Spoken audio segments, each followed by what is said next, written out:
She put on her makeup, she fixed her hair, and then she looked out the window and waited to die. This is the story of Jezebel, the most dangerous woman in the entire Bible.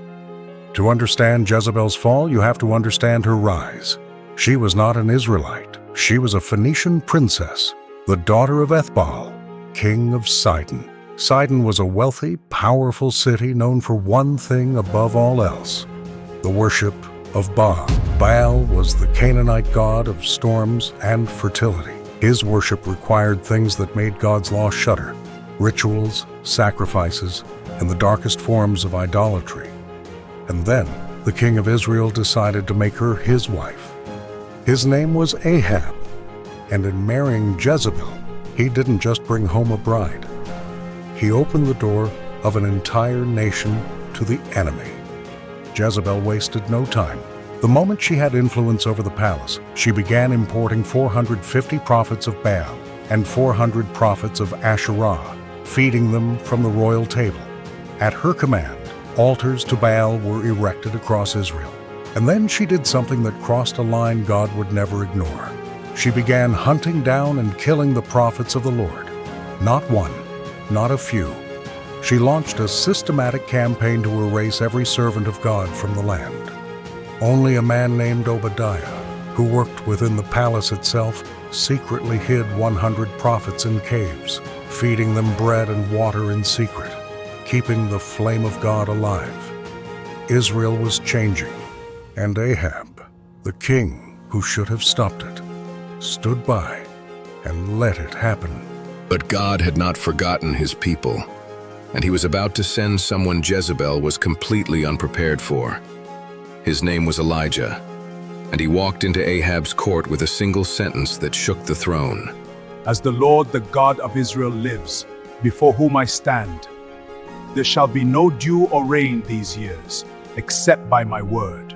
For 3.5 years the rain stopped, the land dried up, the crops failed, the nations starved. And then Elijah issued the ultimate challenge.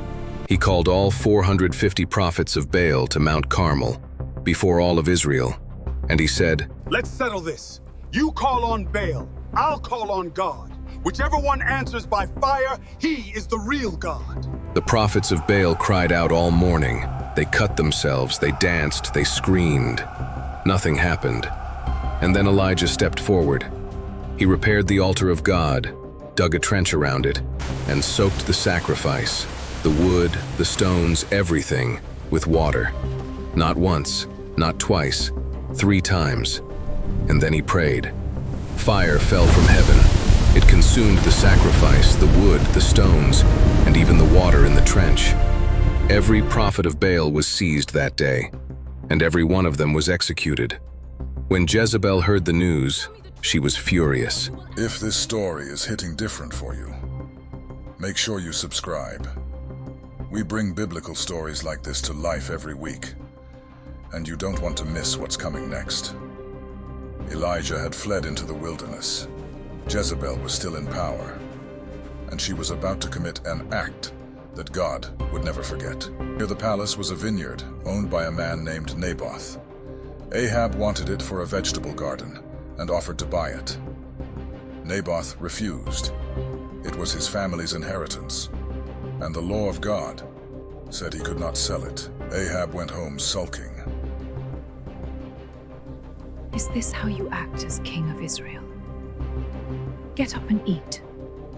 I will give you the vineyard of Naboth. She wrote letters using Ahab's name and official seal, sending them to the leaders of Naboth's town. The letters gave these instructions. Call a town meeting for a religious fast. Give Naboth a seat of honor in front of everyone. Hire 2 liars to stand up and accuse him of insulting both God and the king. The leaders did exactly what she asked. They dragged Naboth outside the city walls and killed him by throwing stones at him, all for a crime he didn't actually commit. Then God spoke to the prophet Elijah and told him, "Go find Ahab. He's in that vineyard right now. Tell him this. You didn't just take the land. You had the man killed too. Because of that, in the same place where dogs licked Naboth's blood, dogs will lick your blood too." I found you. You've basically sold yourself out to do evil in God's eyes.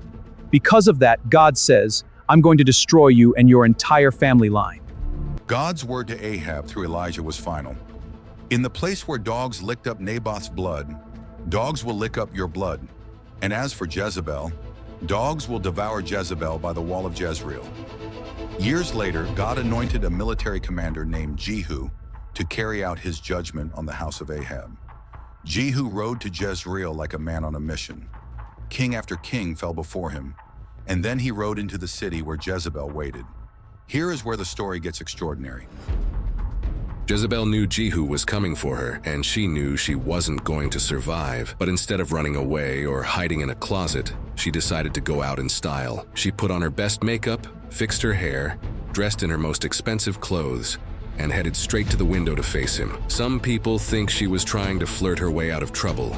Others think she just wanted to die like a queen, stubborn and proud until the very end. When Jehu arrived, she shouted down at him, calling him a traitor and a murderer. Jehu didn't even bother arguing. He just looked up at the window and yelled to the servant standing near her, "Who's on my side? Anyone?"